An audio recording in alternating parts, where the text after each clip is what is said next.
A very good afternoon and welcome to NTV at One. My name is Ken Mijungu. We are live from the Nation Studios. We are also live from the county of Migori with Bernard Ojwang. We are live from Parliament, where we have Vincent Oduor, and Helen Aure is also reporting from Moi Avenue right here in the capital.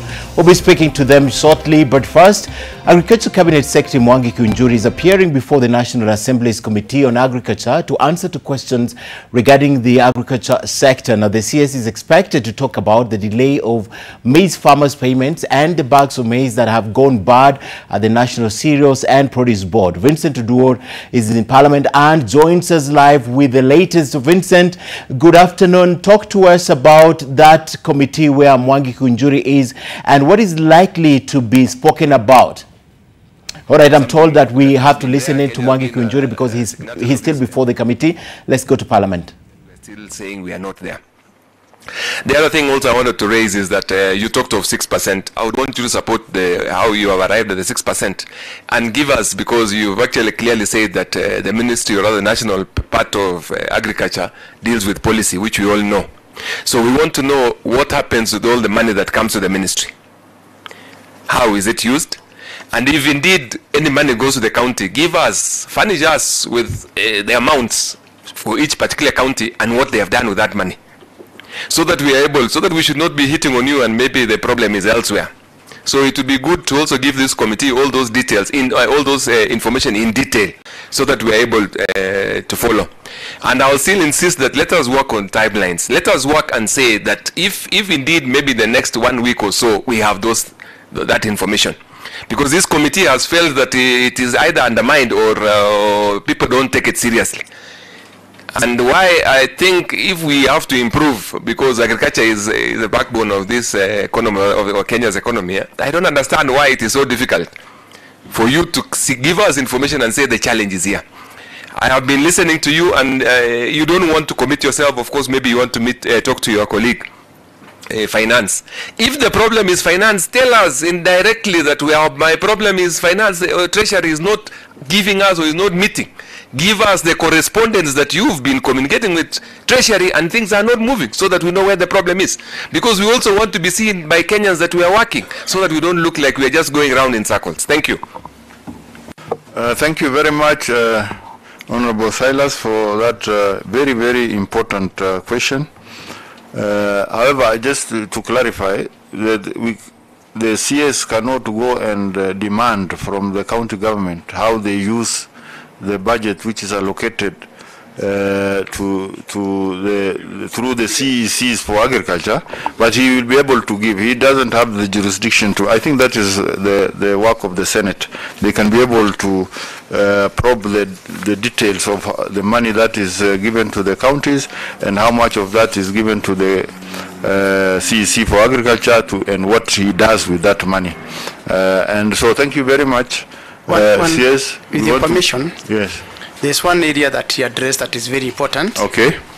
On the monies that have been allocated and going to the counties, if I can inform you, for example, you look at the projects, the programs that you are running, the 16 of them, you realize that they are being implemented by the county government. Okay. For us, we are just a conveyor belt. Yeah. And it is important even for members of parliament to understand what is happening on the ground, so that they can know what the national government is doing and what the county government is doing. And with that shared information, it will also empower you as members of parliament, so that on issues of accountability, you'll be able to say, yes, there is a program running here in my constituency, and this is a national government project, and not a county government project. So if that question is, you can be able to give details, Yes. we can share that information with you so that you are also aware. Because sometimes Kenyans will think that the national government is doing nothing, and are not knowing that there are a lot of funds that are channeled through the county government. Thank you very much, Honorable CS. Now we come to, honorable members, we come to the big question. The big question is on the highlight of audit findings of the stock verification of the maize supplies by farmers to the National Cereals and Produce Board depots within the Republic of Kenya during the financial year 2017-2018. CS, this report was sent to us on the 20. We had in our subsequent sittings, we had asked you to. Of course, Vincent Oduor is reporting from the National Assembly this afternoon. We'll have that story at the end of the day for you. The National Transport and Safety Authority is meeting with officials of the Public Service Vehicle SACCOs right here in the capital. NTSA Director General Francis Major has reiterated that all PSVs must comply with the quote Michuki rules to remain on the roads. Our reporter Helen Aura is following that meeting from the railway grounds right here in Nairobi for the latest. Helen, good afternoon. And of course, the Matatu SACCOs have they sufficiently been represented at that meeting? Ken, according to NTSA, about 2,500 lives have been lost this year due to road carnage, with the recent accident being reported today morning where 2 lives were lost at Landis Road. And they have been given, Matatu operators and SACCO owners have been given an ultimatum until Monday where they should ensure that they take action to ensure that all the safety precautions have been dealt with. Some of the highlighted issues which have been mentioned is that the drivers should not be overworked, and the hours for the day are 8 hours actually, that every driver should ensure, and every owner should ensure that the driver works 8 hours a day. I'm actually joined by the Major Director, Major Francis, who's joined me. Hello, sir. Hi, how are you? Very well. I'd like you to highlight to us some of the key issues which have been put forward and because you've given them until Monday to ensure that they meet some of these standards. Could you highlight to us some of the standards which you've given unto them? What we are doing today is we are trying to sensitize the companies, transport companies and transport SACCOs on the need to comply with the law. We are really talking about safety and the need to protect the human life. SACCOs play a very important role in this. So we are sensitizing on the key risk areas: speeding, issues of overloading, dangerous overtaking. Those are some of the key issues that we are addressing them, and the need for them to have licenses, because we know operators who are on the road illegally without any license, both the SACCO and the drivers. So those are the things that we are telling them. They need to be in compliance with the law, and they should not wait until Monday. They ought to actually be compliant by now. And when it comes to certain key issues that have been mentioned here about operations such as the Pro Box and Wish Usiku SACCO, what are you doing about it? It is very important, and they have valid concerns that we have vehicles which are giving them undue competition because they are not licensed. They don't pay any license fee. We don't even know the quality of drivers that are driving. They pose unhealthy competition to the regular PSV industry. This is a matter that we are going to take seriously. We are going to forward this information, and we are already doing that to the National Police Service for them to take action, because it's not right that we are pushing the licensed operators on the sides, allowing some illegal people to come along. Otherwise, then it will defeat the whole purpose. And you also mentioned about the issue of instant fines as well. Could you touch on that? Yes, the issue of instant fines, there was a matter that we had actually planned for it, and the law was amended in 2006, but somebody went to court sometimes in October 2016. That matter has been in court until very recently, when we were able to win the case. So we are now preparing ourselves. We are almost ready. We have piloted on a few areas on the need to have instant fines. This is important because we see traffic offenses are not being criminal offenses, and the judicial process becomes very lengthy for somebody already who is even willing to admit to the offense. So you end up being taken into a police cell. It wastes a lot of time for the police. You are taken to court, a lot of a lengthy process again. Therefore, once you admit and say, I admit to this offense, you should be allowed to pay then and there and proceed. But this record goes into your driving license so that as you repeat these offenses, you are being profiled, and that becomes very important. And I think with the technology and the way technology is facilitating payments in this country, it should be very easy to do that. Okay. And one, just to finish up, about the Matatu Sacco operators, they said they are being harassed by police who are constantly asking for bribes. What can we do about it? You see, very often, government side is always blamed for corruption. But I see it differently. It takes two to tangle.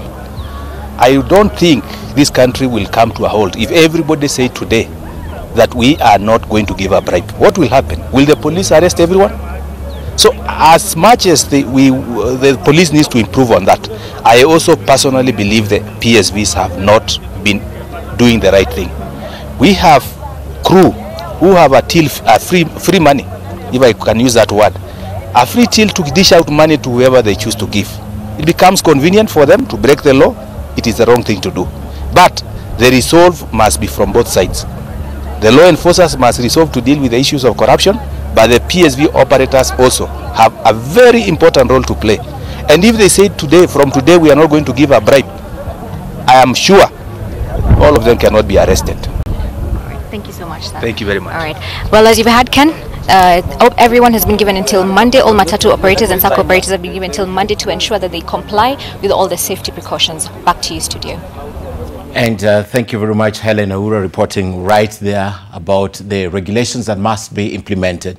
Let's talk about the KCSE and its day 2. The Kenya Certificate of Secondary Education examination candidates from Bungoma and Narok counties were absent from their respective exam centers. Now, today candidates are tackling English, functional skills and comprehension. NTV's Sharon Baranga reports. As candidates across the country sit for their KCSE 2018 exams for a second day, 4 candidates are missing in Webuye West. One candidate from Lumonya Secondary School died last term, and another has been missing since first term. Another candidate from Misihu Friends School has also been missing since the second term after he stabbed another boy. Mwingine alipotea shuleni tangu muhula wa pili. Huyo ni msichana. Tumefuatilia tukaambiwa aliolewa upande wa Mombasa. In Narok, 4 candidates were absent from their respective examination centers. The County Commissioner George Natembeya say the whereabouts of the students is still unknown. The missing students are from St. Mary's Secondary School, Fanaka High School and Balozi Secondary School. Kama ni mgonjwa labda nijua tuna habari, it means na ataka kupewa second chance, atapewa second chance. Yeah. Hata wale ambao ni wajawazito anaona labda hawezi fanya mtihani saizi, hata akijifungua atarudi shule tu nafanya mtihani bado. Leaders in Narok and Kajiado counties are concerned over the number of teenage pregnancies reported during this examination period. Bia za kule kutiwa mimba kwa wasichana na vijana ambao wanakosa kufanya kazi ama ambao wanarandaranda tu ni jambo ambalo linastahili kufika kikomo. In Trans Nzoia County, a student from St. Anthony Kinyoro in Saboti is recovering in hospital after she gave birth last night. She will sit her exams at the hospital until she is strong enough to go to school. But since every candidate had to do exam, currently being admitted at Bondeni Health Center, that's where we took the exam for her and security and an invigilator. 2 candidates from Kitui County are writing their exams at Mwingi Level 4 Hospital. One delivered a baby yesterday and the other one is due any time. The 2 are students from Yeninzuva Secondary School in Mwingi East and Mathuma Secondary in Mwingi Central. Another one is unable to sit for the exams as she delivered through a cesarean section and later developed complications. In Makueni County, 2 candidates from Kiwasini Secondary in Kaiti Sub-County and AIC Ndithini Secondary in Mboni West Sub-County are sitting their exams in hospital after delivering babies. Huyu kijana ameweza kugonjeka na imebidi apelekwe hospitalini na amehudumiwa na kwa sasa ako admitted at Makueni Referral Hospital. Gatundu North Director of Education George Washira has cautioned all the invigilators and school principals supervising this year's KCSE against contravening the Ministry of Education's directives. This year, about 660,000 candidates are writing the exam. Sharon Baranga, NTV. And members of the public who trespass in exam centers risk facing arrest following the directive by the Education Cabinet Secretary Amina Mohammed. Now, the CS says that only the center's manager, the deputy, kitchen staff and a few teachers are allowed in the centers during the exam period. Now, 15 people have so far been arrested while attempting to smuggle foreign materials into exam centers. That's in Western Kenya and Nyamira. The Education CS was speaking following the inspection of the examination materials in Mumbi Girls and Muranga High Schools. An alert system, formidable NEC guidelines and security measures put in place over the year today helped to detect and nip in the bud attempts to smuggle foreign materials into two examination centers, one in Nyanza and another in Western region. At least 15 people, including center managers and invigilators of the two schools, were arrested and are in police custody arising from these two incidents that took place. No candidate has been exposed to any foreign material by the time we thwarted these ulterior motives. And in an unfortunate incident, a KCSE candidate in Rongo, Migori County, is nursing a snake bite. The student was bitten by the snake last night, and Bernard Ojwang brings us up to date. Bernard, good afternoon. Where is this student, and has the student written the examinations that they were supposed to sit this morning?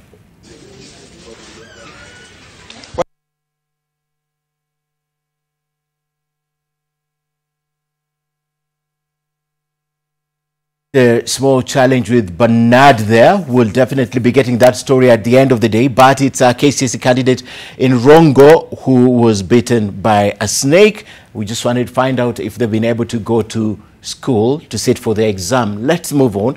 Now, the Director of Criminal Investigations, that's the DCI, right here in Nairobi, has launched investigations into the whereabouts of Kileleshwa OCS Chief Inspector George Madenge Midhamo, who went missing on Saturday under mysterious circumstances. Detectives have launched investigations to establish the whereabouts of Chief Inspector Madenge Midhamo, who was last seen last Saturday evening. According to a report made by the family of Inspector Madenge to his seniors, he did not return home on Saturday night and his phone has been off since. In what police call a signal by Deputy OCS Kileleshwa James Ngeni to police headquarters at Vigilance House, Nairobi, Inspector Madenge has not reported to work since Sunday. He was supposed to report on duty at 8 a.m. on Monday the 5th and his whereabouts remain unknown. He left his communication gadgets at home before disappearing.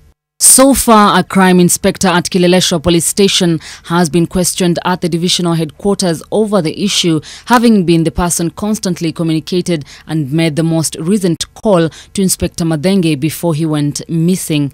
Inspector Madenge was recently transferred from Isili Police to Kileleshwa as OCS. In a letter dated November 5th, 2018, and I quote, kindly be informed that number 233, 928 CI George Madenge Midhamo, OCS Kileleshwa, has not been seen since yesterday, the 4th of November. He was supposed to be on duty today, the 5th of November, by 8 a.m., but did not turn up. His whereabouts are not known and his phone is off, unquote. Doreen Majala, NTV. Well, let's take you back now to Migori County. A KCSE candidate in Rongo is nursing a snake bite injury. Now, the student was bitten by a snake last night, and Bernard Ojwang once again joins us live from Rongo.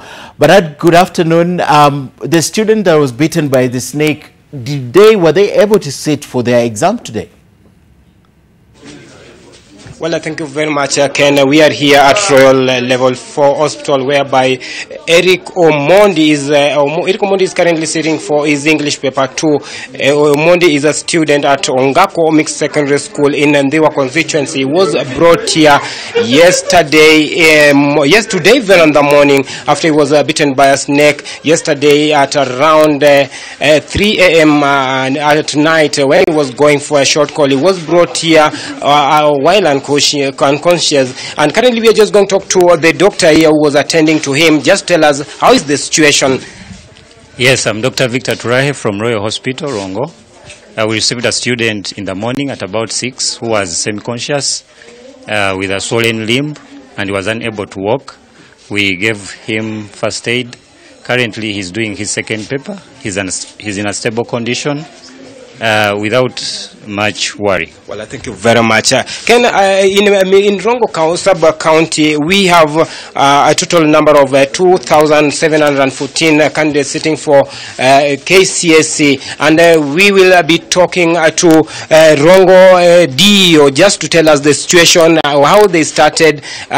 Join me here. How is the process now? The process is very okay. We started yesterday with no ado.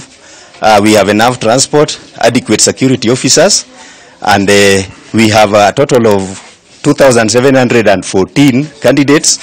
1,804 are boys, while 910 are girls. Any challenges? We have not experienced serious challenges within the Rongo sub-county, but we received an emergency call from our neighboring sub-county in Ndiwa of a boy who was bitten by a snake, and he was referred to Royal Hospital in Rongo, where we are right now, and the boy is stable.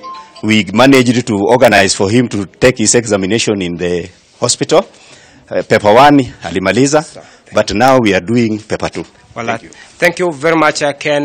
That was as education officer from Rongo sub-county speaking. They are saying that we managed to talk to doctor. They are saying that Omondi is currently stable and is doing his final. Today is the final exam here, and he will be discharged anytime from now. Back to you.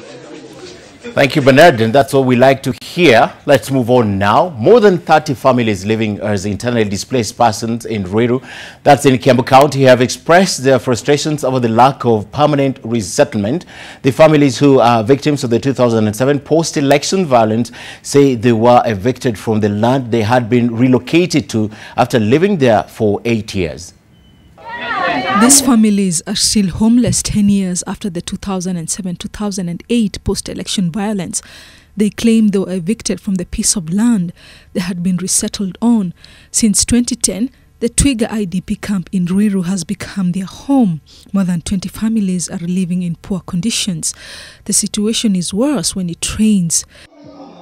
The tents are too old to withstand the rains. Sisi tulikuja hapa 2010 na tulikuja hapa sababu ya kupigwa na wenzetu, sababu tunakataa shamba isiuzwe. Mvua ikinyesha sisi tunalala tukiwa kama wagonjwa, sababu mvua ikinyesha maji inakuja inapita, tukiwa tumelala tunalala chini kama kuku.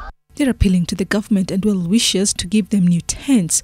Sasa after kujengea hizi mahama hatujaiona mtu mwingine wa kutusaidia, sababu hata ukiangalia mahama zenyewe zimeraruka, kura ni shida, kila kitu yote tuseme ni wasaidizi.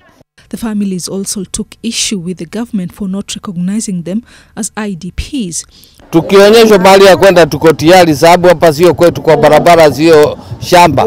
Kwa hivyo tuko tayari, mahali serikali inaweza tuonyesha mahali ya kukaa, haja yetu ni kupata makao. Tunaweza hama. Sababu hata watu wengine hapa walikufa juu ya ugonjwa ya hapa baridi. Wanakufa juu ya baridi. Sasa wale wanabaki, tungeomba serikali itusaidie tupate pahali ya kukaa. Team Charity 254, a youth group based in Kikuyu, visited the displaced families and distributed foodstuff and non-food items. The national government and the county government, not forgetting our governor, Honorable Ferdinand Oitito, to intervene on this case. It's so hurting that our mothers are living in a very bad situation. The IDPs are still clinging to hope that the government will compensate them as promised. Well, let's go beyond the borders now. And a search operation for 79 students and their principal is currently underway in Cameroon's northwest Bamenda region. Now, the students were kidnapped early Monday by what the authorities believe is a secessionist militia group. Now, the militia, who have been demanding the independence of the two English-speaking regions, have called for a school boycott. No single group has claimed responsibility of the kidnapping at the Bamenda Presbyterian Secondary School, which has pupils aged between 10 and 14.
And Gor Mahia patron Raila Odinga has urged Kogalo players to stand up and be counted when they play Everton tonight at Goodison Park in the Sport Pesa friendly.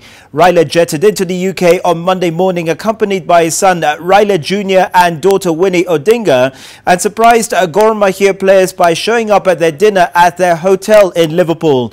Also present at the dinner was Sport Pesa Chief Executive Officer Captain Ronald Karuri and Chief Marketing Officer Kelvin Twisa. The Kenyan champions will miss the services of dependable striker Jacques Twisenge, whose visa was not processed in time. Gor Mahia will play Everton at Goodison Park from 10 p.m. Kenyan time, live on NTV. We want to give you encouragement when you're going to play tomorrow. It's not a matter of life and death. The most important thing is that you're going to come and show yourself, showcase yourselves. And it is not a game between the David and the Goliath. It is a David and David. Four-time New York City Marathon winner Mary Keitany is expected back in the country on Thursday morning after dominating the event on Sunday. Keitany finished more than 3 minutes ahead of second-placed Vivian Chariot, and her winning time of 2 hours, 22 minutes and 48 seconds was just 17 seconds outside the course record. Keitany, who won on the course back...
Thank you for watching. My name is Ken Mijungu. Have a good afternoon.